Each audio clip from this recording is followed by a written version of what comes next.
Hello everyone, I am Dr. S.Srinivasan, Professor, Department of Computer Science and Engineering, RMDEC Engineering College. In this video, I am going to talk about a managerial task organizing. Organizing is a process of grouping organizational activities as well as resources. It is mainly used to establish relationship among employees by the manager. Now we see the characteristics of organizing. It involves group of persons. It tries to identify the common objectives. It enables to divide the work among the workers.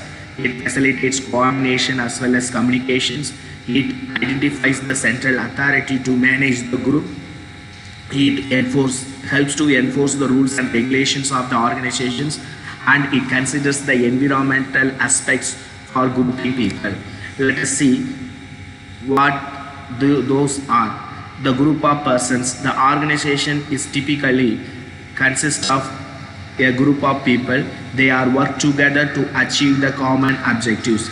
The common objective will be the base for cooperations among the employees. Every organization must have common objectives.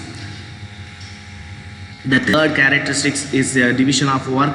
The work will be divided among the individuals or workers, and based on their facilitations, work will be allotted to the workers. As a result, it improves the efficiency and the effectiveness of the work. Then coordinations. The member of organizations will work together to achieve their common goal. Organizations improves the communications among the employees. The employees will exchange their ideas and they share their experience so that it will improve their overall effort to achieve the common goal. Then central authority. Organizations will identify the central authority to control as well as monitor the progress. The central authority will be responsible for the execution of the task. The chain of authority responsibility relationship is known as chain of command. Organizations will enforce the